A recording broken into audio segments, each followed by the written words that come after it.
السلام علیکم ورحمۃ اللہ وبرکاتہ، نحمده ونصلی علی رسوله الکریم، اما بعد فاعوذ باللہ من الشیطان الرجیم، بسم اللہ الرحمن الرحیم، رب اشرح لی صدری ویسر لی امری واحلل عقدۃ من لسانی یفقهوا قولی۔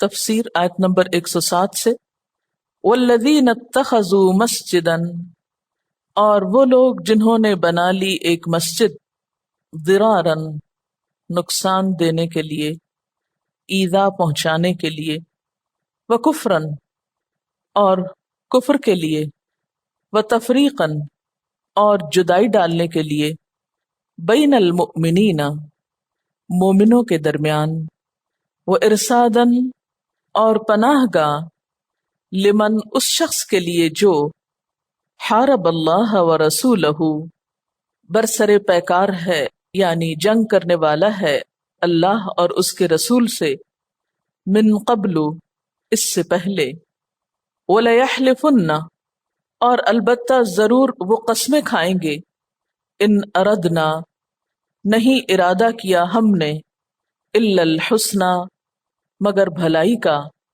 واللہ یشہد اور اللہ گواہی دیتا ہے، انہم لکاذبون بے شک وہ البتہ جھوٹے ہیں۔ اس آیت سے آگے کچھ آیات تک ایک مسجد بنانے کا ذکر آ رہا ہے۔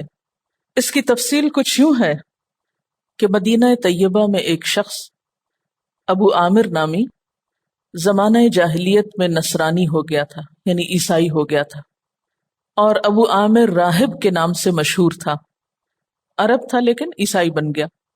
یہ وہی شخص ہے جن کے بیٹے حنظلہ ہیں رضی اللہ تعالی عنہ، مشہور صحابی جن کے بارے میں آتا نافق حنظلہ، پریشان ہو کے نکلے تھے ایک دن کہ حنظلہ منافق ہو گئے۔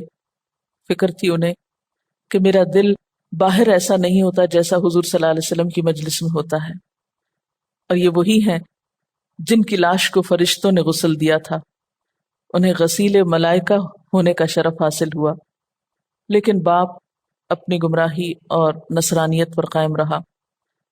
جب رسول اللہ صلی اللہ علیہ وسلم مدینہ طیبہ تشریف لائے تو ایک طرف آپ کا سیاسی حریف عبداللہ بن ابی تھا، اور دوسری طرف روحانی حریف یہی ابو عامر الراہب تھا۔ راہب کے لفظ سے ہی آپ جان سکتے ہیں کہ وہ کس طرح کا درویش اور عبادت گزار اور بہت نیکی اور تقوی کے اعلیٰ مقام پر اپنے خیال میں وہ قائم تھا۔ آپ یہاں تشریف لائے تو وہ آپ کی خدمت میں حاضر ہوا اور اسلام پر اعتراضات کیے۔ رسول اللہ صلی اللہ علیہ وسلم کے جواب پر بھی اس کا اطمینان نہ ہوا، بلکہ یہ کہا کہ ہم دونوں میں جو جھوٹا ہو وہ مردود اور احباب و اقارب سے دور ہو کر مسافرت میں مرے، اور کہا کہ آپ کے مقابلے میں جو بھی دشمن آئے گا میں اس کی مدد کروں گا۔ یعنی اوپر سے کیا کہا کہ آپ کے ساتھ جو بھی مقابلہ کرے گا یعنی میں اس کی مدد کروں گا۔ چنانچہ غزوہ حنین تک تمام غزوات میں مسلمانوں کے دشمنوں کے ساتھ اس نے جنگوں میں شرکت کی۔ جب حوازن کا بڑا اور قوی قبیلہ شکست کھا گیا تو یہ مایوس ہو کر ملک شام بھاگ گیا، کیونکہ یہ ملک نصرانیوں کا تھا، یعنی عیسائیوں کا تھا۔ وہیں جا کر اپنے احباب و اقارب سے دور مر گیا، جو دعا کی تھی وہ اس کے سامنے آ گئی، مگر جب تک زندہ رہا اسلام اور مسلمانوں کے خلاف سازشوں میں لگا رہا۔ چنانچہ قیصر ملک روم، یعنی قیصر جو روم کا بادشاہ تھا، اس کو اس پر آمادہ کرنے کی کوشش کی کہ وہ اپنے لشکر سے مدینہ پر چڑھائی کر دے اور مسلمانوں کو یہاں سے نکال دے۔ اسی وجہ سے غزوہ تبوک پیش آئی تھی۔ یہ کب گیا تھا وہاں پر روم میں؟ غزوہ حنین کے بعد۔ حوازن بہت مضبوط قبیلہ تھا، جب اس کو شکست ہوئی تو پھر یہ پریشان ہوا کہ اب تو بچنے کی کوئی جگہ نہیں، لہٰذا یہ روم کی طرف چلا گیا اور وہاں جا کر اب ان کو اکسانے لگا۔ اس سے پہلے کن کو اکساتا رہا؟ عربوں کو اور مختلف قبائل کو کہ وہ مدینہ پر حملہ آور ہوں، لیکن اب اس نے کیا کیا کہ جب عربوں سے مایوس ہو گیا تو جا کر روم والوں کو اکسایا کہ وہ مسلمانوں کا اب خاتمہ کریں۔ اسی سازش کا ایک معاملہ یہ پیش آیا کہ اس نے منافقین مدینہ کو، جن کے ساتھ اس کی ساز باز تھی، خط لکھا کہ میں اس کی کوشش کر رہا ہوں کہ قیصر مدینہ پر چڑھائی کرے، مگر تم لوگوں کی کوئی اجتماعی طاقت ہونی چاہیے جو اس وقت قیصر کی مدد کرے۔ اس کی صورت یہ ہے کہ تم مدینہ ہی میں ایک مکان بناؤ اور یہ ظاہر کرو کہ ہم مسجد بنا رہے ہیں تاکہ مسلمانوں کو شبہ نہ ہو۔ پھر اس مکان میں تم اپنے لوگوں کو جمع کرو اور جس قدر اسلحہ اور سامان جمع کر سکتے ہو وہ بھی کر لو۔ یہاں مسلمانوں کے خلاف آپس کے مشورے سے معاملات طے کیا کرو، یعنی اندر سے کھوکھلا کرو گے تو قیصر روم بھی آ کر کامیاب ہوگا، ورنہ جب تک اندر سے منافقت نہیں ہوگی تو باہر سے کامیابی نہیں ہو سکتی۔ اب جو کچھ نبی صلی اللہ علیہ وسلم کے زمانے میں ہوا ہے نا، اگر آپ اس کے بعد کی تاریخ میں دیکھیں تو مختلف اوقات میں یہی کچھ پیش آتا رہا ہے مختلف طریقوں سے۔ بہرحال اس کے مشورے پر 12 منافقین نے مدینہ طیبہ کے محلہ قباء میں، جہاں ہجرت کی ابتدا میں حضور صلی اللہ علیہ وسلم نے قیام فرمایا تھا اور ایک مسجد بنائی تھی، وہیں ایک دوسری مسجد کی بنیاد رکھی اس کے قریب قریب۔ ان منافقین کے نام بھی ابن اسحاق وغیرہ نے نقل کیے، یعنی تاریخ کی کتابوں میں آتے ہیں۔ پھر مسلمانوں کو فریب دینے اور دھوکے میں رکھنے کے لیے یہ ارادہ کیا کہ خود حضور صلی اللہ علیہ وسلم سے ایک نماز اس جگہ پڑھوا دیں، یعنی آپ سے افتتاح کروا لیں، تاکہ سب مسلمان مطمئن ہو جائیں کہ یہ بھی ایک مسجد ہے، جیسا کہ اس سے پہلے یہاں ایک اور مسجد بنائی گئی تھی۔ ان کا ایک وفد حضور صلی اللہ علیہ وسلم کی خدمت میں حاضر ہوا اور عرض کیا کہ قباء کی موجودہ مسجد بہت سے لوگوں سے دور ہے، ضعیف بیمار آدمیوں کو وہاں تک پہنچنا مشکل ہے، اور خود مسجد قباء اتنی وسیع بھی نہیں کہ پوری بستی کے لوگ اس میں سما سکے، اس لیے ہم نے ایک دوسری مسجد اس کام کے لیے بنائی ہے تاکہ ضعیف مسلمانوں کو فائدہ پہنچے۔ آپ اس مسجد میں ایک نماز پڑھ لیں تاکہ برکت ہو جائے۔ رسول اللہ صلی اللہ علیہ وسلم اس وقت غزوہ تبوک کی تیاری میں مصروف تھے۔ آپ نے یہ وعدہ کر لیا کہ اس وقت تو ہمیں سفر درپیش ہے، واپسی پر ہم اس میں نماز پڑھ لیں گے، لیکن غزوہ تبوک سے واپسی کے وقت جب آپ مدینہ طیبہ کے قریب ایک مقام پر فروکش ہوئے تو یہ آیات آپ پر نازل ہوئیں جن میں ان منافقین کی سازش کھول دی گئی۔ آیات کے نازل ہونے پر رسول اللہ صلی اللہ علیہ وسلم نے اپنے چند صحابہ، جس میں عامر بن سکن اور وحشی قاتل حمزہ وغیرہ شریک تھے، وہ اس وقت مسلمان ہو چکے تھے، ان کو حکم دیا کہ ابھی جا کر اس مسجد کو ڈھا دو، اس میں آگ لگا دو۔ یہ سب حضرات اسی وقت گئے اور حکم کی تعمیل کر کے اس عمارت کو ڈھا کر زمین برابر کر دی گئی، اور کہا جاتا ہے کہ اس زمین پر اس کے بعد نہ کبھی کچھ اگا، مرغی تک وہاں انڈا نہیں دیتی تھی، اور آج تک وہ زمین ویران اور اجاڑ ہے، وہاں کوئی تعمیر نہیں ہوئی۔ اب یہاں اس پس منظر کو سامنے رکھ کر ان آیات کو سمجھیے۔ کچھ سمجھ میں آیا کیا قصہ ہوا تھا؟ کون کلپریٹ تھا اصل میں؟ ابو عامر الراہب۔ کون تھا اصل میں؟ یہ عرب تھا، مدینہ کا رہنے والا تھا، لیکن نصرانی ہو گیا تھا۔ کیا یہ کوئی عام معمولی شخص تھا؟ کیسا تھا؟ راہب تھا۔ اور آپ کو معلوم ہے کہ راہب کیسے ہوتے ہیں؟ یعنی بہت دینداری کا لبادہ اوڑھا ہوا تھا، روحانی رہنما تھا، لوگوں میں اس کا بڑا ایک مقام تھا، لیکن اس کے باوجود اس کا طرز عمل کیا تھا کہ حضور صلی اللہ علیہ وسلم جب مدینہ آئے تو آپ کی خدمت میں حاضر ہوا اور کچھ سوال کیے، جواب بھی ملے، لیکن پھر بھی مطمئن نہیں ہوا۔ تو اس لیے یہ ضروری نہیں ہوتا کہ ہر اعتراض کرنے والے کو آپ مطمئن بھی کر سکیں۔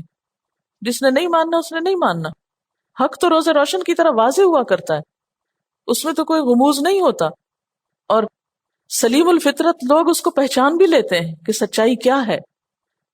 یعنی اللہ نے انسان کو عقل دی ہے، جو سمجھنا چاہتے ہیں ان کو سمجھ آ جاتی ہے بات، لیکن جو نہ سمجھنا چاہے اس کو بہت سے دلائل بھی نہیں سمجھا سکتے۔ اور اس وقت چیلنج کر دیا کہ جی ہم تو آپ کے دشمنوں کا ساتھ دیں گے۔ غزوہ احزاب تو ابھی نہیں پڑھا نا ہم نے، وہاں بھی آپ اس کا ذکر پھر پڑھیں گے کہ یہ جتنے قبیلے جمع ہو کے اکٹھے ہو کر آئے تھے اس میں بھی اس کا بڑا ہاتھ تھا۔ اچھا، اس کی بات سب مانتے کیوں تھے؟ کیا وجہ تھی؟ راہب تھا، اپنی دینداری کے پردے میں لوگوں کو مائل کر لیتا تھا، لوگ اس کے پھندے میں آ جاتے تھے، اس کی باتوں میں آ جاتے تھے۔ یہ اتنا نیک شخص، اور یہ اگر حضور صلی اللہ علیہ وسلم کی مخالفت کر رہا ہے تو کوئی وجہ ہوگی۔ خیر، اب ہم آیات کو پھر سے دیکھتے ہیں. والذین، اور وہ لوگ، وہ 12 منافق، اتخذوا، جنہوں نے بنائی، مسجدن، ایک مسجد، کیسی؟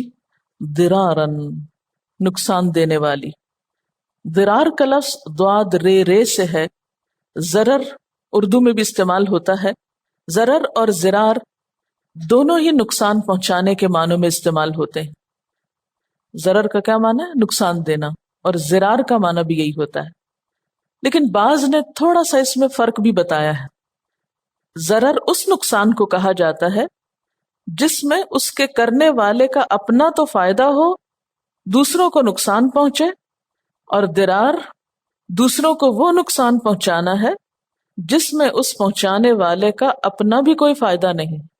چونکہ اس مسجد کا انجام یہی ہونے والا تھا کہ بنانے والوں کو اس سے کوئی فائدہ نہ پہنچے، اس لیے یہاں پر ضرر کی بجائے ضرار کہا گیا ہے. تو والذین اتخذوا مسجدا ضرارا، وہ لوگ جنہوں نے بنائی ایک مسجد ضرار کے لیے، نقصان دینے کے لیے، ستانے کے لیے، اذیت پہنچانے کے لیے، وکفرن، اور کفر کے لیے. سوال یہ پیدا ہوتا ہے کہ یہ مسجد ضرار کیوں تھی؟ اس کا نقصان کیا تھا؟ جیسا کہ آپ جانتے ہیں کہ یہ مسجد عبادت کی غرض سے نہیں بنائی گئی تھی. اسلام کے خلاف ایک چھپی محاذ آرائی کے لیے بنائی گئی تھی، سازشیں کرنے کے لیے اور سازشوں کے لیے ایک مقام مہیا کرنے کے لیے بنائی گئی تھی. وکفرن، اور کفر کے لیے. کفر کے لیے کیسے؟ کیونکہ ان کے اپنے اندر بھی کفر تھا، اور کفر ہی کے مقاصد کو پورا کرنے کے لیے یہ مسجد بنائی گئی تھی. عام مسجدیں کس لیے بنائی جاتی ہیں؟ ایمان کی تقویت کے لیے. لیکن یہ کفر کے مقاصد پورے کرنے کے لیے، کفر کی خدمت کے لیے. وتفریقاً، اور جدائی ڈالنے کے لیے. کس میں؟ بین المؤمنین، مومنوں کے درمیان، یعنی فرقہ واریت پھیلانے کے لیے.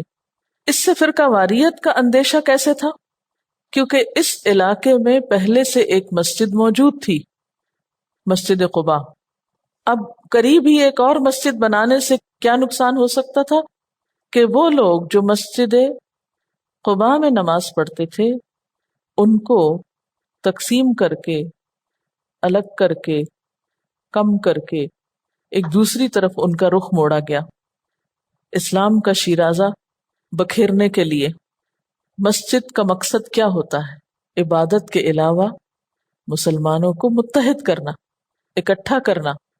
دن میں 5 دفعہ لوگ ایک جگہ جمع ہوتے ہیں، لیکن اگر ایک مسجد کے پاس ایک اور مسجد بنا دی جائے تو اس کا نقصان کیا ہوتا ہے کہ اس کمیونٹی کی، اس علاقے کی، اس محلے کی وحدت متاثر ہوتی. مسلمان آپس میں بٹ جاتے ہیں، تفرقہ ہو جاتا ہے. تو منافقین نے بھی کیا چاہا کہ مسلمانوں کی وحدت کو کمزور کیا جائے، ان میں سے کچھ کو اپنی طرف کھینچ لیں، ان کے اندر وسوسے پیدا کریں، ان کو ملت سے کاٹ دیں. وَإِرْصَادًا، اور پناہ گاہ کے طور پر. ارصاد کا لفظ رصد سے ہے، مرصاد بھی اس سے ہے. پناہ گاہ کے طور پر یا کمین گاہ کے طور پر. کس کے لیے؟ لمن حارب اللہ ورسولہ، اس کے لیے جس نے اللہ اور اس کے رسول سے جنگ کی تھی. یہ کون تھا؟ ابو عامر الراہب. کب کی تھی؟ من قبل، اس سے پہلے. کون کون سی جنگیں کی تھی؟ غزوہ حنین تک سب جنگوں میں شریک تھا یہ مسلمانوں کے دشمنوں کے ساتھ. اس کی ساری ہمدردیاں اسلام کے دشمنوں کے ساتھ تھیں. اور یہاں بھی کیا چاہتے تھے کہ ایک ایسا مرکز مل جائے این اسلامک اسٹیٹ میں، مدینہ کے اندر، جہاں بیٹھ کر یہ اسی کے خلاف سازشیں کریں، مشورے کریں. مسجد کے نام سے ایک سازشوں کا اڈا بنا لیں تاکہ ان کی سرگرمیوں پر پردہ پڑا رہے. حضرت عمر رضی اللہ تعالیٰ عنہ کے دور میں ایک فرمان جاری ہوا تھا جس میں یہ کہا گیا تھا کہ ایک مسجد کے قریب دوسری مسجد نہ بنائی جائے. جس سے پہلی مسجد کی جماعت اور رونق متاثر ہو. انہوں نے اس چیز سے منع کر دیا تھا. اور یہاں مقصد اصل مسجد کو متاثر کرنا بھی تھا، کفر کے مقاصد پورے کرنے تھے، منافقین کو ایک پناہ گاہ مہیا کرنی تھی اسلام کے لبادے میں، اور مسلمانوں کی وحدت کو اور روح کو اور امیج کو نقصان پہنچانا تھا. آپ صلی اللہ علیہ وسلم کو بتایا جا رہا ہے کہ جب ان کی یہ بات آپ کو بتا دی گئی ہے اور انہیں پتا چل جائے گا کہ ہمارے مقاصد تو کھول کے قرآن میں رکھ دیے گئے. آپ کو پتا ہے کہ اس سورت کا نام فادحہ بھی ہے، فے الف دعاد ہے اور چھوٹی ہے. فضیح کہتے ہیں کسی کو رسوا کرنے کو، یعنی یہ ان منافقوں کو رسوا کرنے والی سورت بھی ہے، کیونکہ ان کی ساری سازشیں اور چالیں بار بار کھول دی گئی اس میں. تو اب کیا ہے؟ وَلَيَحْلِفُنَّ إِنْ أَرَدْنَا إِلَّا الْحُسْنَى، البتہ یہ ضرور قسمیں کھا کر کہیں گے کہ ہم نے تو محض بھلائی کا ارادہ کیا ہے. یعنی ہمارے مقاصد کیا ہیں؟ کہ ہم اسلام کی خدمت کریں، جو بیچارے معذور کمزور لوگ دور نہیں جا سکتے وہ قریب ہی نماز پڑھ لیں، اندھیرے میں، رات میں، سردی میں، بارش میں. مسجد قباء جن لوگوں کو دور پڑتی ہے اور جماعت میں حاضر نہیں ہو سکتے، ہم نے تو ان کی سہولت کے لیے یہاں قریب مسجد بنا دی ہے. وَلَيَحْلِفُنَّ إِنْ أَرَدْنَا إِلَّا الْحُسْنَى وَاللَّهُ يَشْهَدُ إِنَّهُمْ لَكَاذِبُونَ، اور اللہ گواہی دیتا ہے کہ یہ لوگ بالکل جھوٹے ہیں، ایسا کوئی مقصد ان کے پیش نظر نہیں، یہ مقاصد کچھ اور ہیں، کہہ کچھ اور رہے ہیں، اندر سے کوئی اور ایجنڈا ہے، باہر کچھ اور ظاہر کیا جا رہا ہے. یہاں سے ہمیں ایک معیار بھی پتہ چل رہا ہے کہ آج کے دور میں بھی اگر کوئی شخص اسلام کا لبادہ اوڑھ کر اسلام کو نقصان دے رہا ہے تو اس کی پہچان کہاں سے ہوگی، کیسے ہوگی؟ نمبر ایک یہ کہ درار، وہ مسلمانوں کے لیے اذیت کا سبب ہو، نقصان دینے کا سبب ہو، اس سے اسلام کا امیج خراب ہو رہا ہو. وکفرن، نمبر دو یہ کہ اس کی کوششیں کفر کے پلے میں جا رہی ہوں یا کفار کو فائدہ دے رہی ہوں، کفار کو مضبوط کر رہی ہوں یا کفر کے عزائم کی تکمیل کر رہی ہوں. یعنی جن مقاصد کے لیے کفر کام کر رہا ہے وہ بھی درپردہ انہی مقاصد کے لیے کام کر رہا ہو. تیسرا یہ کہ وہ مومنوں کے درمیان، مسلمانوں کے درمیان اختلاف پھیلا رہا ہو، ان کو متحد کرنے کی کوشش نہ کر رہا ہو. اور نمبر چار، اہل کفر کے لیے ایک پناہ گاہ بن جائے، ایک شیلٹر بن جائے. تو آج بھی جس شخص یا ادارے یا تنظیم یا گروہ یا گروپ میں یہ چیزیں پائی جاتی ہوں وہ بھی اسی طرح نقصان دہ ہے، خطرناک ہے، جس طرح مسجد زرار خطرناک تھی. اور اگر یہ چار باتیں نہ ہوں تو محض کسی پر یہ الزام جو ہے وہ جھوٹا ہو سکتا ہے. کیونکہ آج کل کیا ہو رہا ہے، ہر شخص جو دین کا کام کرنے کو اٹھتا ہے اس کے اوپر اسی قسم کے الزام لگا دیے جاتے ہیں. تو آپ کے پاس پہچان کیا ہوگی؟ پہچان یہ چار نکات ہوں گے. آپ صلی اللہ علیہ وسلم سے فرمایا جا رہا ہے لا تقم فیہ ابدا، نہ تم کھڑے ہونا اس میں کبھی بھی. کس میں؟ مسجد زرار میں. یعنی آپ نے وہاں جا کر غزوہ تبوک سے واپسی پر نماز پڑھانے کا جو وعدہ کیا ہے اس کے مطابق وہاں جا کر آپ نماز نہ پڑھیے. چنانچہ آپ نے نہ صرف یہ کہ وہاں نماز نہیں پڑھی بلکہ اس کے ساتھ کیا کیا؟ چند ساتھیوں کو بھیج کر اس کو گرا دیا، ختم کر دیا. اس سے علماء نے یہ استدلال کیا ہے کہ جو مسجد اللہ کی عبادت کی بجائے مسلمانوں کے درمیان تفریق پیدا کرنے کی غرض سے بنائی گئی ہو وہ مسجد زرار کے مشابہ ہے. ایسی مسجدوں کو انکریج نہیں کرنا چاہیے، انہیں سپورٹ نہیں کرنا چاہیے، ان کے لیے فنڈنگ نہیں کرنی چاہیے، ان کے لیے مدد نہیں دینی چاہیے. اب یہ آپ سب خود دیکھ سکتے ہیں کیونکہ افسوسناک حد تک ہم مسلمانوں کے اندر مساجد کے ذریعے فرقہ واریت پھیلی. یعنی مسجد تو ایمان کی پرورش کا ذریعہ ہوتی لیکن مسجدوں سے ہی ایک دوسری چیز سامنے آ گئی. کیوں؟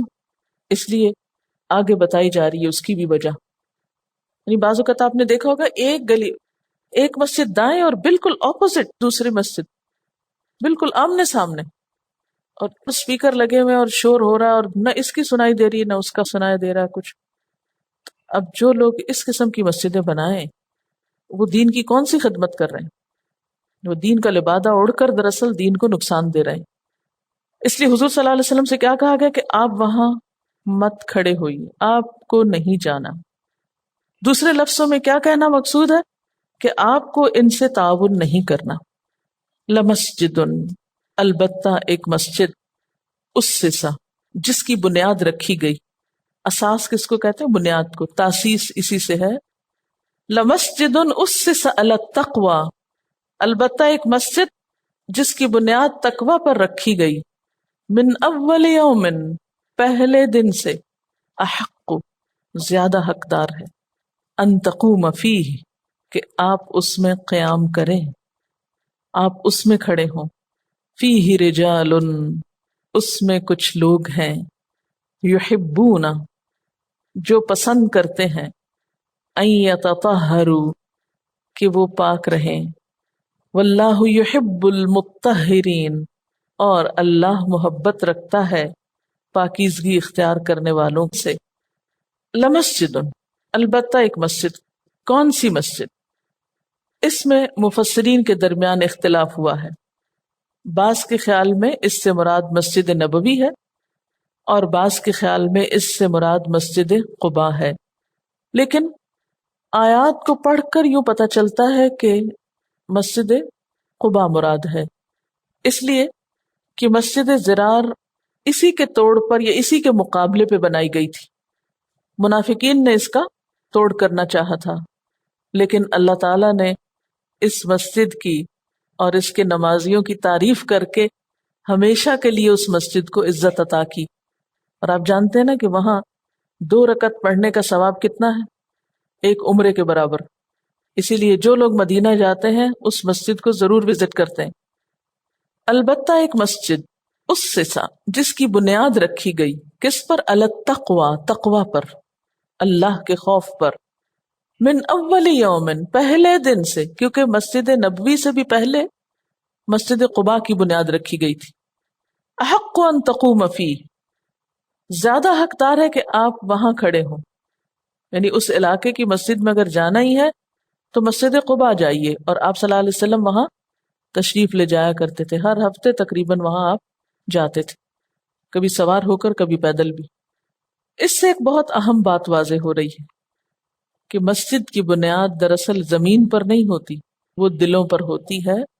اگر دلوں میں تقوی ہو تو مسجدیں بھی بابرکت ہوتی ہیں، اور مسجدوں کی بنیاد تو تقوی ہی پر ہونی چاہیے. یعنی مسجد بنانے جیسا عظیم کام جب تک اس کے پیچھے نیت درست نہ ہوگی، دل میں تقوی نہ ہوگا، تو یہ نیکی بھی قابل قبول نہ ہوگی. کتنی بڑی مثال ہے نا مسجد ضرار کی، کہ ہے مسجد لیکن نیت خراب ہے.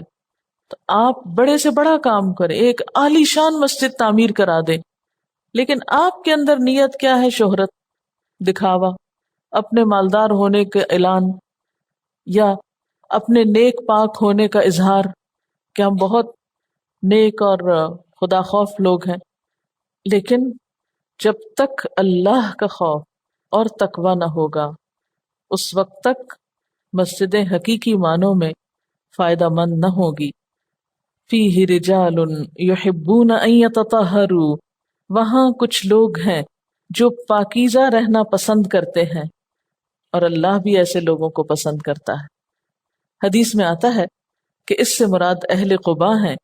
نبی صلی اللہ علیہ وسلم نے ان سے پوچھا کہ اللہ تعالیٰ نے تمہاری طہارت کی تعریف فرمائی ہے، تم لوگ کیا کرتے ہو؟ طہارت کا وہ کیا طریقہ ہے جس کی وجہ سے اللہ تعالیٰ تم سے محبت کرتے ہیں؟ انہوں نے کہا کہ ہم فراغت کے بعد مٹی کے ڈھیلے استعمال کرنے کے ساتھ ساتھ پانی بھی استعمال کرتے ہیں. یعنی استنجا کرنے کے لیے صرف مٹی استعمال نہیں کرتے، کیونکہ عربوں کے ہاں پانی کی کمی تھی تو عموماً لوگ صرف مٹی سے نجاست صاف کرتے تھے. تو ہم لوگ استنجا بھی کرتے ہیں. تو اس سے کیا پتہ چلتا ہے کہ پانی کے ساتھ طہارت حاصل کرنا بہرحال مٹی کی نسبت افضل ہے. اور صحیح معنوں میں طہارت ہوتی بھی پانی ہی کے ساتھ ہے۔ اور پھر اللہ پاک صاف رہنے والوں سے محبت کرتا ہے، تو ہمیں بھی ایسے لوگوں سے محبت کرنی چاہیے، اور اس سے پہلے ہمیں خود ایسا بننے کی کوشش کرنی چاہیے کہ ہم طہارت کا صحیح اہتمام کریں۔ تو اگر آپ چاہتے ہیں کہ اللہ تعالیٰ آپ سے محبت کرے تو آپ کو مطہرین کی صفت اختیار کرنی چاہیے، ان میں شامل ہونا چاہیے۔ اور دوسری بات یہ کہ ایسی مجلسوں میں بیٹھنا، ایسے لوگوں کے پاس جانا، ایسے لوگوں سے محبت کرنا، پھر کیا ہے؟ اللہ کی محبت حاصل کرنے کا ذریعہ۔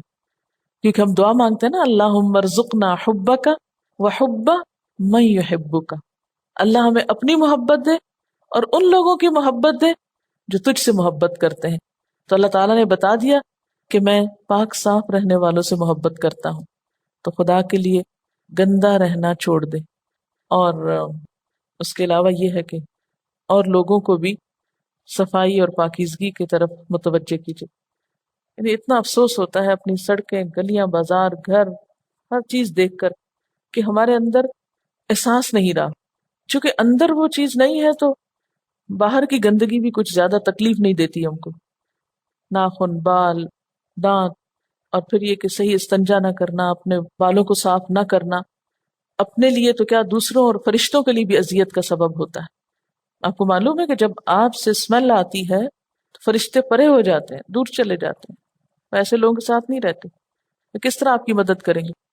اللہ تعالیٰ تو قرآن پاک میں فرماتے ہیں ان الذین قالوا ربنا اللہ ثم استقاموا تتنزل علیہم الملائکہ الا تخافوا ولا تحزنوا، کہ جن لوگوں نے کہا اللہ پہ ہمارا ایمان ہے اور پھر اس پہ ثابت قدم ہو گئے تو ان پر فرشتے اترتے ہیں کہ غم نہ کرو، خوف نہ کھاؤ، ہم تمہارے ساتھ ہیں۔ اگر ہم گندے ہوئے تو وہ کہاں سے آئیں گے ہمارے پاس، اور کہاں ہمارے ساتھ ہوں گے؟ وہ تو بھاگ جائیں گے۔ تو پاک صاف ہونا ابتدا ہے ساری نیکیوں کی، بنیاد ہے۔ اسی لیے حدیث کی کتابوں میں جو پہلا چیپٹر سنن میں آتا ہے وہ نیت پہ آتا ہے، اس کے فوراً بعد طہارت کی بات ہوتی ہے۔ نیت یعنی اندر کی صفائی کر لو اور اس کے فوراً بعد پھر باہر کی صفائی پہ آ جاؤ۔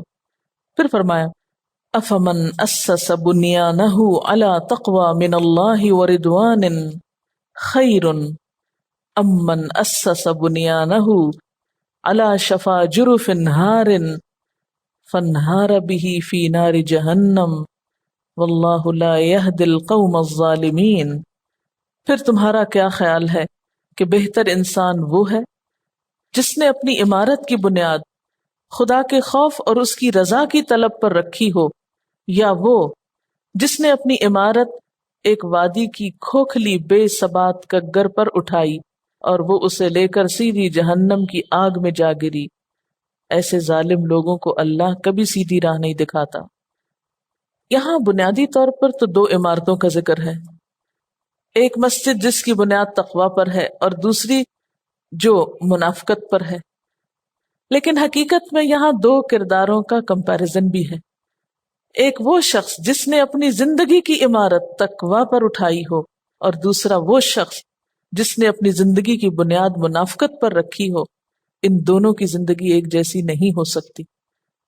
اللہ ظالموں کو ہدایت نہیں دیتا، راستہ نہیں دکھاتا۔ تو یہاں ظالم کون ہے پھر؟ منافق، یعنی مومن اور منافق کے عمل کی مثالیں ہیں یہاں۔ مومن کا عمل اللہ کے تقوی پر ہوتا ہے، اس کی بنیاد تقوی ہوتی، اس کا ہر کام اللہ کی رضامندی پر مبنی ہوتا ہے۔ اس کے برعکس منافق کا عمل ریاکاری پر مبنی ہوتا ہے، شر اور فساد پر مبنی ہوتا ہے۔ اور زندگی کی تعمیر کی دو ہی بنیادیں ہیں، یا تو آخرت یا پھر دنیا، یا پھر اللہ کی رضا یا پھر اپنی خواہشات یا دکھاوا، دوسروں کی مرضی۔ یہ دو کردار بالکل مختلف ہوتے ہیں۔ ان دونوں کی بات پڑھتے ہوئے ہمیں اپنا جائزہ لینا ہے کہ ہم نے اپنی بنیاد کس پہ رکھی ہوئی ہے۔ تقوی ایک مضبوط چٹان کی طرح ہے، اس کے برعکس منافقت چٹان کے نیچے سے گزرتے ہوئے پانی کی وجہ سے جو کھڈا سا پڑ جاتا ہے اس کی طرح ہے۔ اس دفعہ ہم بیچ پر گئے تھے تو ایک پتھر بہت آگے کو آیا ہوا تھا جس کے نیچے سے پانی کی لہریں گزر گزر کے اس کو سب کو اندر سے کھائے ہوئے تھیں، اور یوں لگتا تھا کہ اگر کوئی اس پہ کھڑا ہو تو ہو سکتا ہے یہ پتھر نیچے ہی گر جائے. انشاءاللہ تعالی کبھی موقع ملا تو تصویر اتار کر لاؤں گی تاکہ اس تفسیر کو سمجھا سکوں. ہر دفعہ میں الفاظ میں بے بس ہو جاتی ہوں کیونکہ یہ جو لفظ آتے ہیں نا الا شفا جرف ہار، ویسے بھی عربی میں ڈفرینٹ ہے اور پھر اردو میں ترجمہ اور مشکل ہے، سمجھ میں نہیں آتی بات. یعنی آپ امیجن کر لیجئے کہ ایسا پتھر جو کرو کی طرح ہو اور پھر اس کے نیچے سے پانی گزر رہا ہو. تو منافقت دراصل اندر سے انسان کو کھوکھلا کر دیتی کیونکہ کسی مضبوط بنیاد پر تو قائم نہیں ہوتا نا یہ فلسفہ. تو ایک کردار وہ ہے کہ جو بات کرتے ہوئے بھی اللہ سے ڈرتا ہے، کسی کے ساتھ معاملہ کرتے ہوئے بھی خدا سے ڈرتا ہے، کسی کے متعلق رائے دیتے ہوئے بھی اللہ سے ڈرتا ہے، کسی کے ساتھ لین دین کرتے ہوئے بھی اللہ سے ڈرتا ہے. وہ اپنے لیے جو کچھ چاہتا ہے وہی دوسروں کے لیے چاہتا ہے. وہ ڈبل سٹینڈرڈز نہیں رکھتا کہ اپنے لیے تو کچھ اور چاہے اور دوسروں کے لیے کچھ اور چاہے، کیونکہ مومن تو ہوتا ہی وہ ہے نا. خدا کی قسم تم اس وقت تک مومن نہیں ہو سکتے جب تک کہ دوسروں کے لیے وہ نہ چاہو جو اپنے لیے چاہتے. اور ایک دوسرا کردار جو منافقت پر مبنی ہے، اس کے معیار دوہرے ہوتے ہیں. وہ آخرت میں حساب کتاب کے خوف سے عاری ہو کر، خدا کے سامنے جواب دہی کے خوف سے عاری ہو کر بولتا ہے. اس کو کبھی خیال نہیں آتا کہ فرشتے لکھ رہے ہیں، اس کو کبھی خیال نہیں آتا کہ قیامت کے دن یہ نامہ اعمال تولا جائے گا. وہ بھول جاتا ہے کہ خدا کے ہاں اس کی جواب دہی بھی کرنی ہے. وہ جو دل میں آتا ہے کہہ دیتا ہے بے سوچے سمجھے، جو اس کی خواہش ہوتی ہے اس کی تکمیل کے لیے دوڑ پڑتا ہے، خواہ حلال طریقہ ہو یا حرام طریقہ ہو. تو یہ دو کردار مختلف ہیں. تو اسی لیے لفظ یہاں من آیا ہے. افمن، کیا بھلا وہ شخص جس نے اسسا بنیاد رکھی، بنیانہ اپنی عمارت کی. اپنی عمارت کیا ہے؟ اپنی زندگی کی عمارت مراد ہے. ویسے تو مسجد کا ذکر ہو رہا ہے، اسی کانٹیکس میں بات ہے، لیکن ایک شخص جس نے اپنی زندگی کی عمارت تعمیر کی اللہ تقوی من اللہ، اللہ کے تقوی پر، اللہ سے ڈرتے ہوئے وہ سارے کام کر رہا ہے. وہ ترقی کر رہا ہے دنیا میں، وہ پڑھ لکھ رہا ہے، وہ کام کر رہا ہے، وہ آگے بڑھ رہا ہے، سب کچھ کر رہا ہے، لیکن اس کے دل میں خدا کا خوف ہے. وردوان، اور اللہ کی رضا چاہتا ہے. وہ خیرن، کیا وہ شخص بہتر ہے؟ امن، یا وہ اسس بنیانہ، جس نے بنیاد رکھی اپنی عمارت کی الا شفا، اوپر کنارے کے. شفا کہتے ہیں کنارے کو، جیسے ہونٹ ہے نا، ان کو بھی شفتن کہتے ہیں کیونکہ یہ بھی منہ کے کنارے ہیں. جرفن، کھائی. ہارن، گرنے والی. تو وہ کب گرنے والی ہوتی ہے؟ جب اس کے نیچے کوئی بنیاد نہیں ہوتی. اوپر سے مضبوط نظر آ رہی ہوتی ہے زمین، لیکن اندر سے کھوکھلی ہوتی ہے، کسی وقت بھی دھڑام سے نیچے آ سکتی ہے. تو وہ جب گرتی ہے تو پھر اس شخصیت کو جو اس کے اوپر کھڑا ہو فنہار بہ فی نار جہنم، اس کو جہنم کی آگ میں جا پٹکتی ہے. واللہ لا یہدی القوم الظالمین، اللہ ظالم لوگوں کو ہدایت نہیں دیتا، ایسے لوگوں کو سمجھ نہیں آتی کہ ان کے کرنے کا کام کیا ہے. امن اسس بنیانہ علی شفا جرف ہار فانہار بہ فی نار جہنم. جرف جو ہے ایسے کنویں کو کہتے ہیں لم تبن بالحجارہ، جو پتھر سے نہ تعمیر کیا گیا ہو. ایک کچا کنواں ہوتا ہے نا اور ایک پکا کنواں ہوتا ہے. کچا کنواں کون سا ہوتا ہے؟ جس کو ڈگ کر کے چھوڑ دیا گیا ہو. اب کیا ہوگا کہ جو جو پانی اس سے نکلے گا وہ مٹی ساری گرتی رہے گی اس کے اندر، کیونکہ پانی دیواروں کو لگے گا، کبھی ڈول لگے گا، کبھی کچھ لگے گا، تو وہ آہستہ آہستہ کیا ہوگا؟ نقصان دہ ہو جائے گا. اور پکا کنواں کیا ہوتا ہے کہ اس کے اندر سے پوری دیوار چن دی جاتی، تو اس کی دیواریں گرنے کا خطرہ کم ہوتا ہے، لیکن کچے کنویں کے گرنے کا خطرہ زیادہ ہوتا ہے. دریاؤں کے کٹاؤ کا کبھی سنا ہے؟ کیا ہوتا ہے اس میں؟ یعنی زمینیں اور مکان اور گھر کھٹ کھٹ گرتے جاتے ہیں اس میں، اور سب کچھ وہ نگل جاتا ہے. اور بیسیکلی ہوتا کیا ہے کہ وہ نیچے سے کھوکھلا ہو چکا ہوتا ہے، زمین ایک دم نیچے بیٹھنا شروع ہو جاتی ہے. تو جرف کہتے ہیں کھائی کو. ندیوں، نالوں، وادیوں میں بعض اوقات پانی کا زور کسی کنارے کے نیچے سے مٹی بہا لے جاتا ہے اور چھجے کی طرح صرف کنارہ لٹکا رہ جاتا ہے. تو کھوکھلی اور بے ثبات ایسی کگر کو عربی میں جرف کہتے ہیں. اور ہارن کا کیا مطلب ہے؟ ہارا یہور ہورن سے عمارت کا منہدم ہونا، گرنے کے قریب ہونا. گرتی عمارتیں دیکھی تو یہ لفظ اصل میں ترجمہ کرنے کے لیے آپ کو زیادہ ڈیٹیل میں بتا رہی ہوں کہ یاد رہے. شفا کو ہونٹ سے تعبیر کرے، جرف کھائی، کچا کنواں. اب ترجمے میں کچا کنواں نہیں کہیں گے آپ، یہ میں صرف سمجھانے کے لیے کہہ رہی تھی آپ کو. کھائی ترجمہ کریں گے آپ. فنہارا بھی فی نار جہنم، اور ہارا یہورو کا مطلب ہوتا ہے گرنا. تو نتیجہ کیا نکلا آیت کا؟ آیت کا نتیجہ یہ نکلا کہ جو شخص اپنے اعمال کی بنیاد تقوی پر نہیں رکھتا اس کے اعمال ضائع ہو جائیں گے، خواہ وہ دیکھنے میں کتنے ہی خوبصورت، عالی شان اور ظاہری نیکیوں سے بھرپور کیوں نہ ہو. اور جو شخص اپنے اعمال کی بنیاد اللہ کے خوف پر اور تقوی پر رکھے گا، وہ دراصل اس کو دنیا میں بھی ذلت اور رسوائی سے بچائیں گے اور آخرت میں بھی عزت دیں گے. لا یزال بنیانہم، ہمیشہ رہے گی ان کی عمارت، الذی بنوا، وہ جسے انہوں نے بنایا، ریبتن، شک کا سبب، فی قلوبہم، ان کے دلوں میں. یہ ان کی عمارت ان کے دلوں میں ہمیشہ شک کا سبب رہے گی. الا ان تقطع قلوبہم، مگر یہ کہ ٹکڑے ٹکڑے ہو جائیں دل ان کے. واللہ علیم حکیم، اور اللہ جاننے والا ہے، حکمت والا ہے. اب دل پاش پاش ہونے کا مطلب کیا ہے؟ موت سے ہمکنار ہونا، یعنی موت تک یہ عمارت ان کے دلوں میں مزید شک اور نفاق پیدا کرنے کا ذریعہ بنی رہے گی. عمارت خود تو گر گئی لیکن ان کے دلوں کا اضطراب نہیں جائے گا. ان کا نفاق اس طرح ایک ایک رگ میں جڑ جما چکا ہے، اندر اتر چکا ہے کہ اس کا نکالنا اور اس کا اکھاڑنا ممکن نہیں. اب اس کا نتیجہ کیا ہے کہ ان کے دل ہی پاش پاش ہو جائیں. جسے کہتے ہیں نا کہ یہ داغ تو اب کپڑے کے ساتھ ہی جائے گا. تو یہ منافقت کا داغ جو ان کے دلوں میں لگ چکا ہے، ان کی موت کے ساتھ ہی ختم ہوگا. ان کے اس عمل نے ان کی منافقت کو اور پکا کر دیا ہے. ان کی اس حرکت کی وجہ سے ان کی منافقت اور زیادہ کھل بھی گئی اور بڑھ بھی گئی ہے.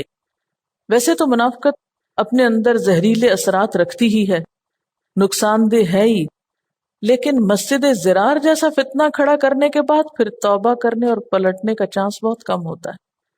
جو شخص اس حد تک آگے بڑھ جائے کہ اپنی منافقت کے لیے مسجد کے نام سے ایک سینٹر بنا لے سازشوں کا جال بچھانے کے لیے، تو پھر اس کے اثرات اور اس کے نتائج ان سے جان چھڑانے کا کوئی طریقہ نہیں ہوتا.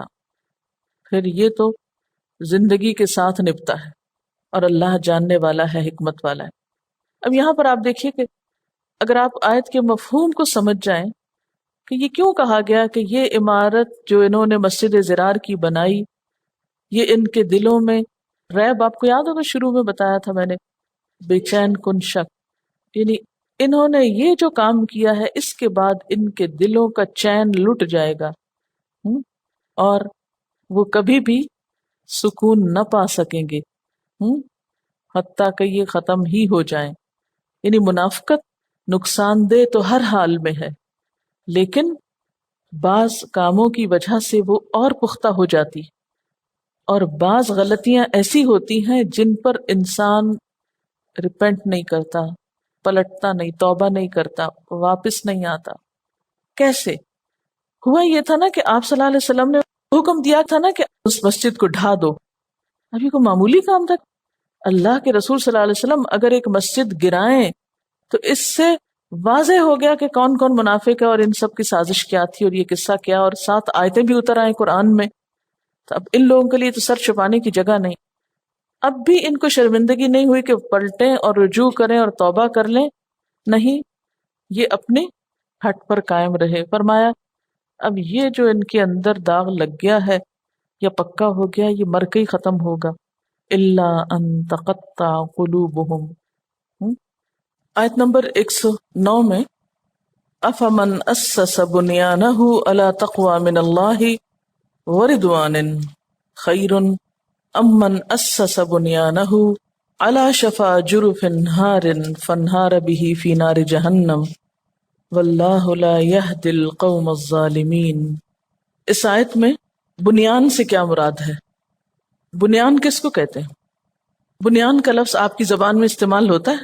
کس معنی میں ہوتا ہے؟ ویسٹ کے معنوں میں۔ اس کو کیوں بنیان کہتے ہیں؟ کپڑوں کی بیس ہے، فاؤنڈیشن ہے۔ تو یہاں پر بنیان سے کیا مراد ہے؟ لفظ وہی ہے، روٹ بھی وہی ہے، بنا کا۔ پورے سبق کا خلاصہ ہے یہ، پورے قصے کہانی کا نچوڑ ہے۔ جو کچھ مسجد زرار کے بارے میں آپ نے پڑھا تھا اس کا یہ خلاصہ ہے، کنکلوژن، سبق، جسٹ ہے۔ افمن اسس بنیانہ، بنیان کا لفظی معنی کیا ہے؟ عمارت۔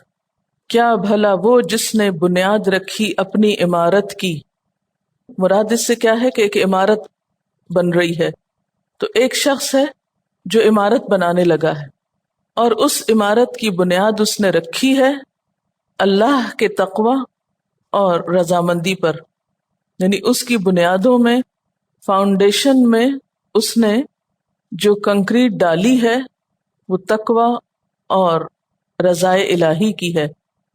اس کے برعکس ایک اور شخص ہے جس نے اپنی عمارت کی بنیاد منافقت پر رکھی ہے، نفاق پر رکھی ہے۔ اس کا انجام کیا ہوگا؟ وہ عمارت اس کو لے کر عمارت والے سمیت جہنم میں جا گرے گی۔ عمارت سے مراد پھر یہاں اس کی ایکٹیویٹی ہے، یعنی عمارت کا لفظ یہاں پر لفظی معنوں میں نہیں، ایک سمبل کے طور پر استعمال ہوا ہے۔ عمارت سمبل ہے، کس کے لیے؟ آپ کی شخصیت کے لیے، آپ کی ایکٹیویٹیز کے لیے، آپ کے کاموں کے لیے۔ یہاں دو کردار آمنے سامنے ہیں، ایک مومن اور ایک منافق۔ مومن اپنی زندگی کی بنیاد، اپنے کاموں کی بنیاد، اپنی ایکٹیویٹیز کی بنیاد تقوی اور اللہ کی رضامندی پر رکھتا ہے۔ اللہ کا لفظ دونوں کے ساتھ جائے گا، تقوی اور رضامندی دونوں کے ساتھ۔ منافق کے پاس یہ بنیاد نہیں ہوتی، وہ بنیاد ایک کھائی کے کنارے پہ رکھتا ہے جس کے اندر کوئی کنکریٹ یا کوئی بھی موضوع یا مناسب یا سالڈ چیز نہیں ہوتی۔ وہ دھوکہ دیتا ہے اور خود دھوکہ کھاتا ہے۔ اب ذرا امیجن کریں کہ ایک ایسا شخص ہے کہ جس نے ایک چٹان کے اوپر یا ایک سالڈ چیز کے اوپر یا ایک ہل کے اوپر عمارت بنانے کی بجائے ایک کھائی کے اوپر بنا لی، تو نتیجہ کیا ہوگا؟ اونچی جگہ پر کیوں بنائی جاتی ہے عمارت؟ تاکہ اونچی نظر آئے۔ جتنی زمین کے نیچے والے حصے میں ہوتی ہے وہاں پانی بھی جمع ہو جاتا ہے، وہاں زمین کی جو سیلن ہے وہ بھی ساتھ شامل ہو جاتی ہے، اور اس طرح کیا ہوتا ہے نتیجہ؟ عمارت بدنما ہو جاتی۔ ایک شخص نے اپنی عمارت کی بنیاد چٹان پہ رکھی، یعنی پختہ زمین پر، مضبوط جگہ پر، اور دوسرا شخص جو ہے اس نے ایک ایسی جگہ عمارت بنانی شروع کی ہے جو اندر سے کھائی ہوئی ہے، کھوکھلی ہے، تو نتیجہ کیا نکلے گا؟ تباہی۔ اپنی عملی زندگی میں جب بھی ہم کوئی کام شروع کرتے ہیں، مثلاً آپ یہاں ہی تشریف لا رہے ہیں، تو اس کی بنیاد میں کیا ہونا چاہیے؟ تقوی اور اللہ کی رضا، یا کوئی اور دنیاوی غرض، یا کسی انسان کی خاطر، یا محض ٹائم پاس کرنے کی خاطر؟ یعنی یہاں پر آنا اور اتنے عرصے تک آنا زندگی کا ایک وقت گزارنا ہے، چاہے وہ 6 ماہ ہو، سال ہو، 2 سال ہو، جو کچھ بھی، ایک زندگی کا ایک وقت گزارنا ہے۔ آپ ایک مقصد لے کر آئے، اس مقصد کی بنیاد کیا ہے؟ کس چیز پر وہ مقصد رکھا ہوا ہے؟ کیا یہ 2 چیزیں آپ کے اندر ہیں؟ کیا آپ یہ سارا کام اللہ سے ڈرتے ہوئے کر رہے ہیں اور اللہ کی رضا چاہتے ہیں یا نہیں؟ یا محض صرف زبانی باتیں ہیں؟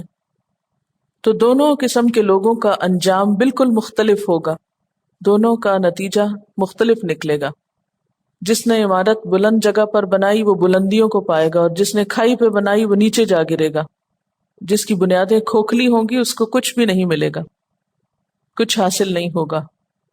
چونکہ پیچھے مسجد کے بنانے کا ذکر ہو رہا تھا، تو اس مسجد میں بھی آپ دیکھیں کہ یعنی مسجد تو اللہ کا گھر ہے، لیکن مسجد زرار کی جو بنیاد تھی وہ کس پر تھی؟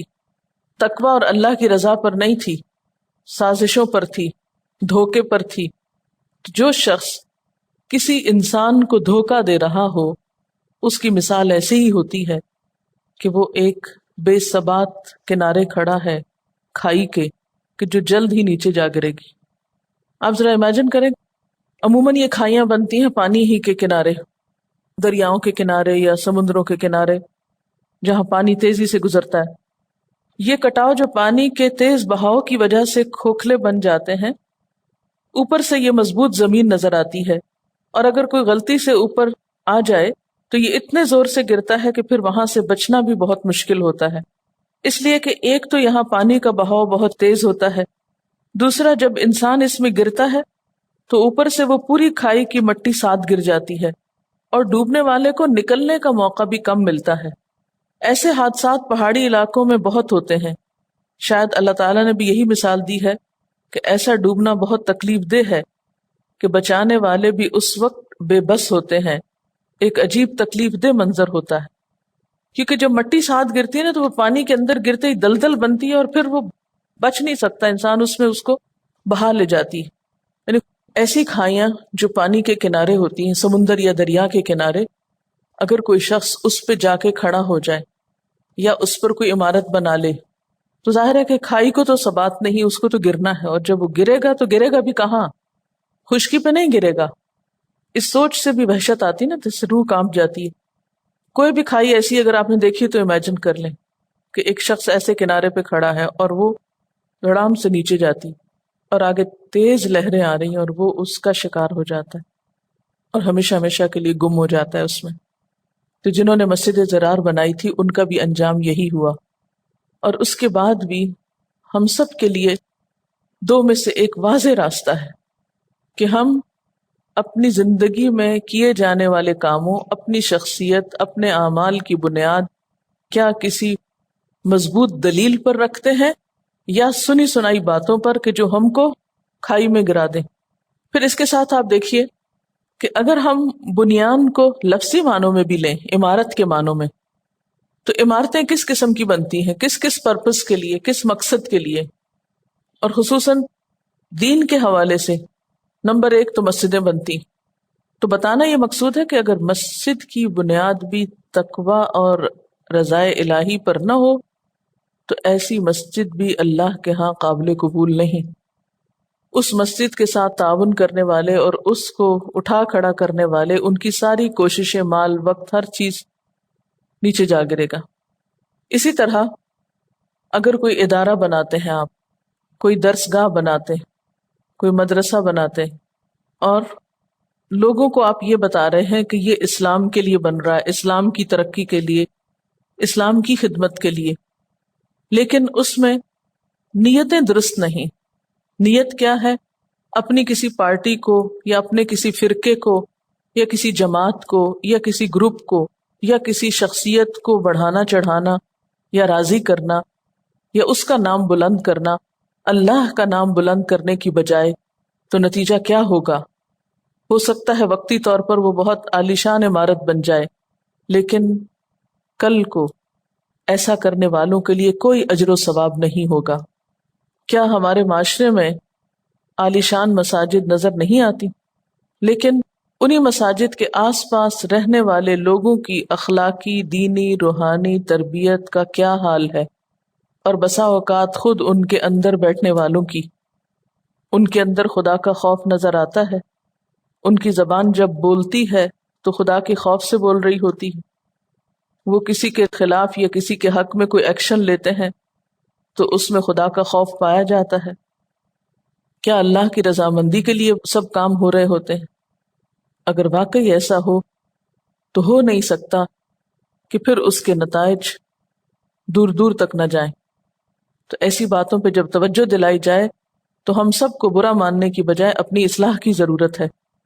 اس قرآن کے پڑھنے کا مقصد بھی یہی ہے کہ ہم اپنے اپنے اعمال کا اور نیتوں کا جائزہ لیں کہ اگر ہماری کوششوں کا کچھ مثبت نتیجہ برآمد نہیں ہو رہا تو اس کے پیچھے وجہ کیا ہے، اصل مشکل کیا ہے۔ چونکہ آپ میں سے بھی کل کچھ لوگ دین کے کام کے لیے، دین کی خدمت کے لیے گھر سے نکلیں گے، تو ان کو بھی کوئی کام شروع کرنے سے پہلے بنیادوں میں یہ دو چیزیں ضرور تلاش کرنی چاہیے، ورنہ ساری کوششیں بیکار ہیں، حاصل کچھ نہیں۔ افمن اسس بنیانہ علی تقوی من اللہ ورضوان خیر ام من اسس بنیانہ علی شفا جرف ہار۔ اس میں بھی آپ دیکھیں کہ بنیادی طور پر کیا سکھایا گیا ہے کہ شخصیت کی بنیاد ٹھوس چیزوں پر ہونی چاہیے۔ ہمیں اپنی زندگی کی تعمیر محض خیالات، خواہشات، تمناؤں اور آرزوؤں پہ نہیں رکھنی۔ یہاں دو لوگوں کا ذکر ہے نا، ایک شخص نے اپنی شخصیت کی تعمیر کی ہے کس پر؟ مضبوط چٹان پر، اور دوسرے نے کس پہ کی ہے؟ کھائی پر۔ کھائی کھوکھلی چیز کو کہتے ہیں، ٹھیک، اور چٹان جو ہے وہ سالڈ چیز ہے۔ سالڈ چیزوں سے مراد کیا ہے؟ صحیح دلائل۔ پیچھے سورۃ انفال میں بھی آیا نا، لِيَهْلِكَ مَنْ هَلَكَ عَنْ بَيِّنَةٍ وَيَحْيَىٰ مَنْ حَيَّ عَنْ بَيِّنَةٍ۔ جس کو جینا ہے وہ دلیل روشن کے ساتھ جیے، اور جس کو ہلاک ہونا ہے وہ بھی دلیل کے ساتھ ہلاک ہو۔ اگر کسی وقت کوئی شخص آپ سے پوچھ لیتا ہے کہ جو آپ نے طریقہ زندگی اختیار کیا، یہ جو کام آپ کر رہی ہیں، آپ کے خیال میں آپ درست کر رہی ہیں، آپ کے اوپر کیا گزرے گی؟ آپ کیا سمجھتی ہیں کہ جو کچھ آپ کر رہی ہیں وہ ٹھیک ہے؟ کیا پتا آپ کو کوئی بھٹکا رہا ہو، کوئی گمراہ کر رہا ہو؟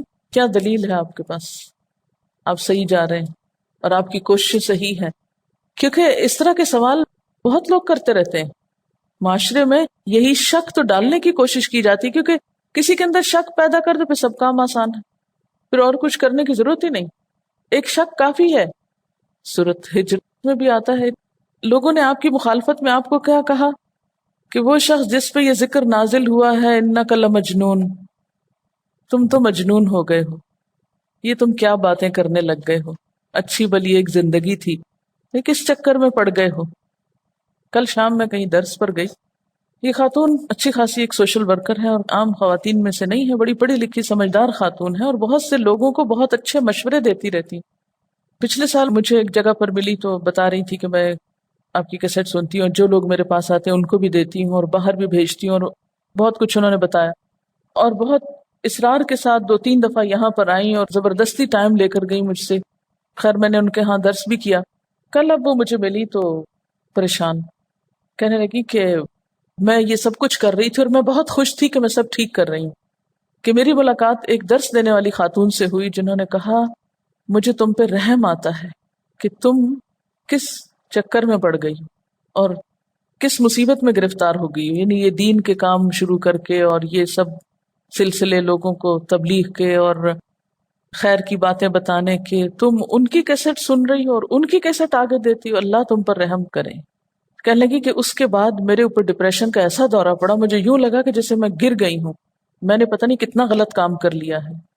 کہتے ہیں کہ چونکہ وہ درس دیتی تھی خاتون تو مجھے ان کے کہنے نے شک ہی کر دیا۔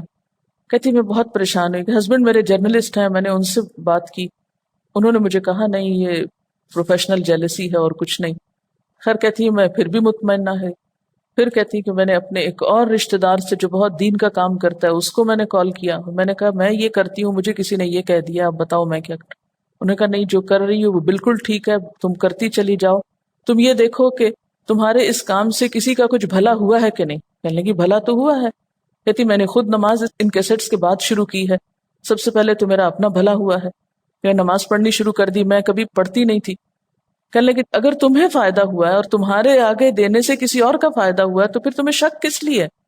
لیکن اس سے مجھے خیال آیا کہ عموماً ایسا ہوتا ہے کہ آپ کوئی ایک اچھا کام کر رہے ہیں، ابھی تو آپ پڑھ رہے ہیں، ابھی تو آپ معاشرے میں نکلے نہیں، لیکن جب آپ کہیں پر بھی ہوں گے اپنے کسی کام میں تو لوگ ضرور آپ کو ہلائیں گے، شیطان آپ کو خیال ڈالے گا سب لوگ اتنی آزادی سے گھوم پھر رہے ہیں، کیا ہم نے قرآن پڑھ لیا اور جکڑے گئے ہیں اور پکڑے گئے ہیں اور پھنس گئے ہیں، اور کیا ہو گیا ہمارے ساتھ، کتنی آسان ہے اوروں کی زندگی، اور ہم ہے کہ پھونک پھونک کے قدم رکھ رہے ہیں اور دیکھ رہے ہیں یہ حلال ہے کہ حرام ہے، جائز ہے کہ ناجائز ہے، زندگی تو ایک آفت ہو گئی۔ شیطان اپنے اندر سے کبھی بول پڑتا ہے، ہم اچھے بھلے لوگ تھے، کبھی سوچا ہی نہیں تھا، اب فکر آخرت ستائے جا رہا ہے اور آخرت کا غم کھائے جا رہا ہے اور کہاں آگ پھنسے۔ تو ایسے میں آپ کو ہمیشہ سوچنا چاہیے کہ آپ نے جو عمارت تعمیر کی ہے اپنی شخصیت کی، اس کی بنیاد کیا ہے؟ افمن اسس بنیانہ علی تقوی من اللہ ورضوان، یا پھر جروفنہار بغیر کسی دلیل کے، محض کسی کی باتوں میں آ کے آپ نے یہ سب کچھ شروع کر دیا؟ کیا جو کچھ آپ اپنے اندر تبدیلی کر رہے ہیں یہ کسی انسان کی باتیں ہیں، یا کسی انسان کو آپ فالو کر رہے ہیں، یا جذباتیت میں کسی کے پیچھے چل پڑے ہیں اندھا دھند آنکھیں بند کر کے، یا کسی نعرے کے پیچھے لگ گئے ہیں؟ یہ آپ کو خود فیصلہ کرنا چاہیے اور سوچنا چاہیے۔ اور اگر آپ نے واقعی ایسا کر رکھا ہے کہ صرف کسی کی باتوں میں آ کے جذباتیت کا شکار ہو کے یہ سب کچھ کر رہے ہیں، تو آپ کو نہیں کرنا چاہیے، چھوڑ دینا چاہیے سب کچھ۔ لیکن اگر آپ سمجھتے ہیں کہ جو راہ آپ اختیار کر رہے ہیں یا کر چکے ہیں اس کے پیچھے کوئی ٹھوس دلیل ہے، تو پھر آپ کو لوگوں کی باتوں کی پرواہ نہیں کرنی چاہیے، جو کچھ کسی کا جی چاہے کرے۔ اگر آپ اندر سے مضبوط ہیں تو بس ٹھیک ہے۔ سورۃ الرعد آیت 19 میں آتا ہے افمن یعلم انما انزل الیک من ربک الحق کمن هو اعمی انما یتذکر اولو الالباب۔ بھلا یہ کس طرح ممکن ہے کہ وہ شخص جو تمہارے رب کی اس کتاب کو جو اس نے تم پر نازل کی ہے حق جانتا ہے، اور وہ شخص جو اس حقیقت کی طرف سے اندھا ہے، دونوں برابر ہو جائیں؟ جو اس قرآن کی سچائی کو مانتا ہے اور جس کو اس کتاب کا پتہ ہی کچھ نہیں، اس نے نہ پڑھا ہے، نہ دیکھا ہے، نہ جانا ہے، کیسے دونوں برابر ہو سکتے ہیں؟ یعنی جب انسان دین کی حلاوت پا لیتا ہے، دین کی مٹھاس پا لیتا ہے، تو پھر اللہ کی اطاعت میں لطف آنے لگتا ہے، پھر گناہ ستانے لگتا ہے۔ اور جب تک یہ حلاوت نہیں نصیب ہوتی نا، ایمان کی ایک حلاوت ہوتی نا، ایمان کی ایک مٹھاس ہوتی ہے، ایمان کی ایک روشنی ہوتی، تو جب ایک شخص کو وہ روشنی نصیب ہوتی ہے، پھر جب اس پہ حقائق کھلتے ہیں تو سب کچھ کرنا اتنا اچھا لگتا ہے، خواہ وہ مشکل ہی کیوں نہ ہو۔ اس کے برعکس دوسرے لوگوں کو وہی سب کچھ بہت مشکل لگتا ہے۔ تو ہمیشہ اس بات کو ذہن میں رکھیے کہ آپ اپنی عمارت کی بنیاد کس چیز پر رکھے ہوئے ہیں، آپ نے جو راہ اپنائی ہے وہ کیوں اپنائی ہے، آپ نے جو طریقہ اختیار کیا ہے وہ کیوں کیا ہے، کیا سوچ سمجھ کر پورے شعور کے ساتھ یا صرف کسی کی سنی سنائی پر؟ کیا آپ کے اپنے دل نے گواہی دی ہے، آپ کی عقل نے اس کی لاجک کو مانا ہے، آپ کا اس پر شرح صدر ہوا ہے، آپ یقین کی کیفیت میں ہیں، یا پھر بس ادھر دھکا پڑا تو ادھر چل پڑے، ادھر سے کسی نے دھکیلا تو ادھر آ گرے؟ یہ کیفیت ہے۔ ہم کوئی بھی کام جو کر رہے ہیں تو کیوں کر رہے ہیں؟ اور پھر آپ نے دیکھا ہوگا کہ ہر کام کا جس طریقے پر وہ کیا جاتا ہے اسی طرح کا ایک انجام ہوتا ہے۔ اگر آپ کی عمارت ایک مضبوط چٹان پر ہے تو پھر طوفان، آندیاں، بارشیں اس کو نقصان نہیں دے سکتی، لیکن اگر آپ نے ریت کا گھروندہ بنایا ہوا ہے تو پھر اشارہ ہی کافی ہے اس کو ڈھانے کے لیے۔ The wise man built his house upon a hill. The wise man built his house upon a hill, and the rain came tumbling down. The rain came down and the floods went whoosh. The rain came down and the floods went whoosh, and the house on the hill stood still. The foolish man built his house upon the sand. The foolish man built his house upon the sand, and the rain came tumbling down. The rain came down and the floods went whoosh. The rain came down and the floods went whoosh, and the house on the sand fell down. یہ بالکل اس آیت کی ایک تفسیر بنتی ہے کہ جو عقل مند انسان ہوتا ہے وہ اپنی عمارت سوچ سمجھ کے بناتا ہے اور مضبوط بنیاد پہ بناتا ہے، پھر کچھ بھی ہو وہ عمارت نہیں گرتی، وہ قائم رہتی ہے۔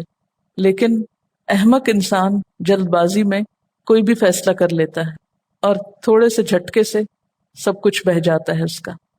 ایک حدیث میں بھی آتا ہے، نبی صلی اللہ علیہ وسلم نے فرمایا من احب للہ و ابغض للہ و اعطى للہ و منع للہ فقد استکمل الایمان، جس نے اللہ کے لیے محبت کی اللہ کے لیے بغض کیا، اللہ کے لیے دیا اور اللہ کے لیے روک لیا، اس نے اپنا ایمان مکمل کر لیا۔ تو ایمان مکمل ہی نہیں، ایمان کی ترقی ہو ہی نہیں سکتی جب تک کہ کیا نہ ہو، محبت، بغض، دینا اور روکنا سب کچھ اللہ کے لیے نہ ہو جائے۔ کیونکہ جب محبت اللہ کے لیے ہوتی ہے تو اپنی ذات اس میں سے پیچھے ہو جاتی۔ اگر کسی سے بغض بھی رکھنا پڑے اللہ کے لیے تو اس میں اپنی ذات کا کوئی انتقام مقصود نہیں ہوتا، اپنی ذات کے لیے کسی سے کوئی بدلہ لینا مقصد نہیں ہوتا۔ اللہ کی خاطر کچھ دینا پڑے، چھوڑنا پڑے تو کچھ مشکل پیش نہیں آتی، اللہ کے لیے کچھ روکنا پڑے، کچھ منع کرنا پڑے تو کچھ مشکل نہیں۔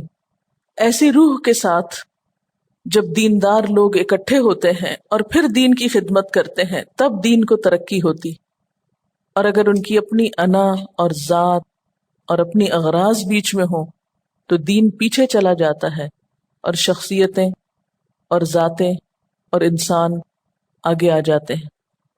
ہم سب دعوے تو بڑے بڑے کرتے ہیں، لیکن اگر آج میں اعلان کروں کہ آپ کے گروپس تبدیل ہو رہے ہیں تو پھر اپنا ریئیکشن دیکھ لیجئے، اپنے اپنے دلوں کا جائزہ لے لیجئے۔ جب ہم اللہ ہی کے لیے کہیں آئے ہوں، اللہ ہی کے لیے کچھ کر رہے ہوں تو اس سے کیا فرق پڑتا ہے ہم کہیں بھی بٹھا دیے جائیں، کوئی کام ہم سے لے لیا جائے یا ہمیں دے دیا جائے، ہم تو اللہ کے لیے ہیں یہاں۔ احب للہ ہمیں ذات تو نہیں ہوا کرتی، ابغض للہ ہمیں شخصیتیں تو مقصود نہیں ہوتی، آتا للہ میں پرسنل انٹرسٹ تو نہیں ہوا کرتے، اور منع للہ میں ذاتی پسند و ناپسند تو نہیں ہوتی۔ جب تک کسی ٹیم کے اندر یہ اسپرٹ نہ ہو کہ وہ بڑی مصلحت کے لیے، بڑے فائدوں کے لیے اپنی ذاتی خواہشات کو قربان کرنا نہ جانے، دین آگے نہیں بڑھ سکتا۔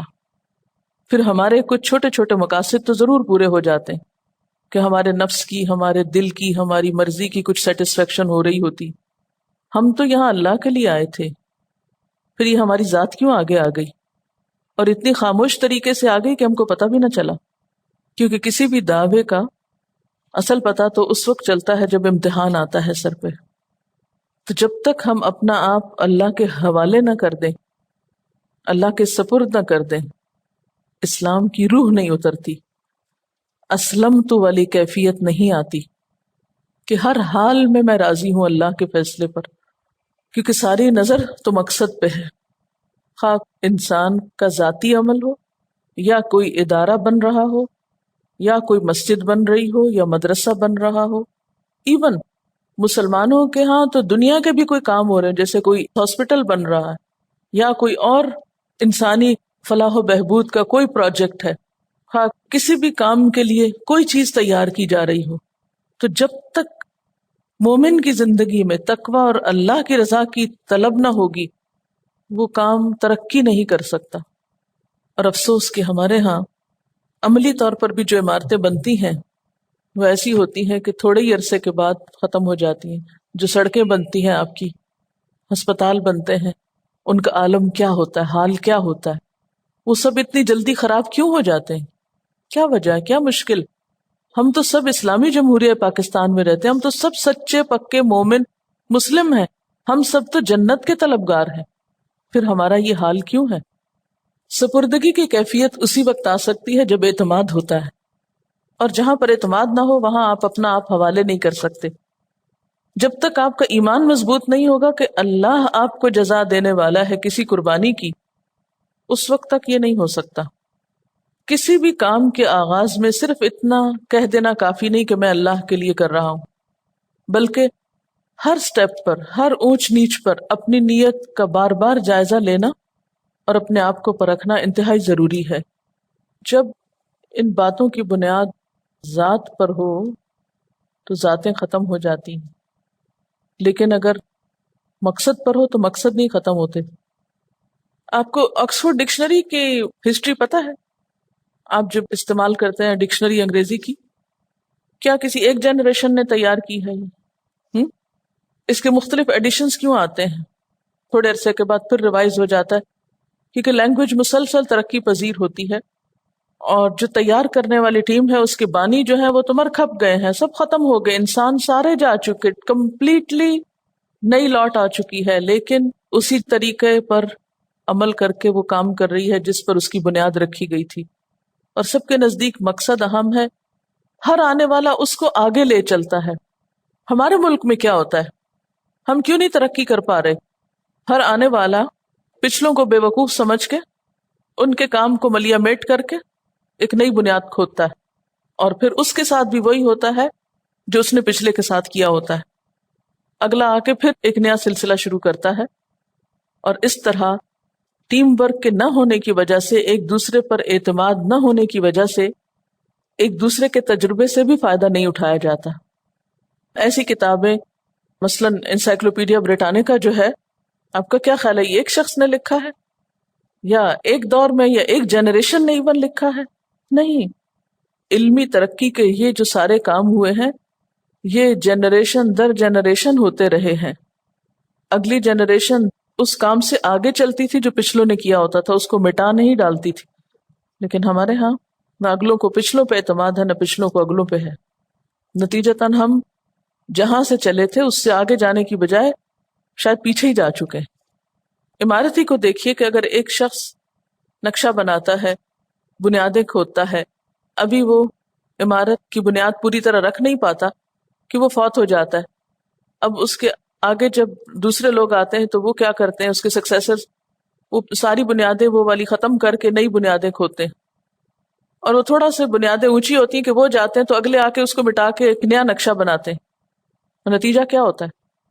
جو لوگ تکبر کا شکار ہوتے ہیں وہی یہ سب کام کر رہے ہوتے ہیں نا، اپنے آپ کو عقل کل سمجھتے ہیں، یا اپنے آپ کو زیادہ ذہین و فطین اور زیادہ قابل اور زیادہ صلاحیتوں والے سمجھتے ہیں، اس لیے وہ پچھلے تجربات سے فائدہ اٹھانا اپنی شان کے خلاف سمجھتے ہیں بعض اوقات۔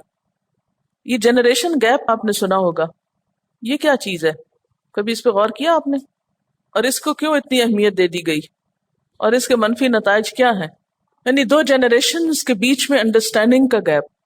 ماں باپ خواہ سرے سے جاہل کیوں نہ ہو، ان پڑھ الٹریٹ بھی کیوں نہ ہو، لیکن جو تجربہ ان کے پاس ہوتا ہے وہ 4 کتابیں پڑھ کے نہیں آ جایا کرتا، یہ چند کورسز کر کے نہیں آ جاتا، اس لیے ان کے تجربات کو حماقت کی نظر سے دیکھنا اور صرف نئی تدبیریں بنانا، ایسی قوم بھی کچھ نہیں کر پاتی، کیونکہ کوئی بھی شخص عقل کل تو نہیں ہوتا، یا کوئی بھی ایک جنریشن تو عقل کل نہیں ہوتی۔ اصل میں قرآن ہمارے مسائل کا حل ہے نا، اگر ہم اس کے صرف لفظی ترجمہ پڑھ کے تفسیر لکھ کے آگے چل پڑیں گے تو نتیجہ کیا ہوگا؟ مسائل کا حل تو نہیں ملے گا نا، سب جگہ یہی کچھ تو ہو رہا ہے، رٹو طوطے کی طرح ہم رٹ کے آگے چل پڑتے ہیں، نہ اپنا حال بدلتے ہیں، نہ سوچ بدلتے ہیں، نہ کاموں میں کوئی تبدیلی آتی، صرف باتیں ہی باتیں ہو رہی ہیں زیادہ تر۔ جو ماں باپ اپنے بچوں کی بیسک ٹریننگ درست کر لیتے ہیں، بچپن میں ان کے ساتھ ایک کمیونیکیشن ڈیولپ کر لیتے ہیں، اس وقت ان کے ساتھ محنت کر لیتے ہیں، تو بڑے ہو کر وہ ماں باپ کا ایک اشارہ سمجھتے ہیں، 2-4 لفظوں میں وہ ماں باپ کا مطلب سمجھ جاتے ہیں کہ یہ کیا چاہتے ہیں۔ لیکن جو ماں باپ ان کی بنیادی تربیت درست نہیں کرتے، وہ لمبے لمبے لیکچرز دے کر بھی بڑے ہو کر ان کو سمجھا نہیں سکتے، اور عموماً یہ شکایت کرتے ہیں کہ بچے سنتے نہیں۔ کمیونیکیشن گیپ ہے، وہ کیا سنیں؟ ان کو آپ کی بات سمجھ ہی نہیں آ رہی، اس لیے کہ آپ نے ان کے ساتھ کمیونیکیشن ڈیولپ ہی نہیں کی۔ ورنہ آپ نے دیکھا ہوگا کہ پہلے مائیں جو تھیں ایک آنکھ کا اشارہ کرتی تھی اور بچے جو تھے وہ سمجھ جاتے تھے کہ روکا کس چیز سے گیا ہے۔ یعنی یہ ساری ٹرمز جو ہیں، ماڈرنائزیشن یا جنریشن گیپ، یہ سارے مغرب کی ٹرمز ہیں، اور ان کے ہاں جو مسائل پیش آئے ان کو جسٹیفائی کرنے کے لیے انہوں نے ایسے الفاظ کا سہارا لے کر اپنے آپ کو بری ذمہ کر لیا، حالانکہ اسلام میں جو بنیادی تربیت ہے والدین کے اوپر اولاد کا خیال رکھنے کی، اور اولاد کے اوپر جو ہر صورت میں لازم کیا کہ ماں باپ کا احترام کرو، ان کے آگے اف نہ کہو، ان کے آگے کندھے جھکا کے بیٹھو، ان کی عزت کرو، تو یہ سب کچھ کیوں سکھایا گیا؟ اسی وجہ سے زندہ ہے تو دعا کرو، فوت ہو جائیں تو دعا کرو، ہر حال میں ان کے ساتھ صلہ رحمی کرو۔ یہ اسی وجہ سے ہے کہ ان کے ساتھ ایک قریبی اور گہرا تعلق رہے اور انسان ان کے تجربے سے فائدہ اٹھاتا رہے۔ ان آیات میں تھیم ایک ہی ہے، 2-3 باتیں الگ الگ تو کر سکتے ہیں لیکن ایک تھیم ہے۔ ایک بات کون سی ہے جو ان آیات کے ذریعے ہمیں سکھائی گئی ہے یا سمجھائی گئی ہے؟ بنیادی طور پر تقوی ہی کا سبق ہے۔ وآخر دعوانا ان الحمد للہ رب العالمین۔ سبحانک اللہم وبحمدک نشہد ان لا الہ الا انت نستغفرک ونتوب الیک۔ السلام علیکم ورحمۃ اللہ وبرکاتہ۔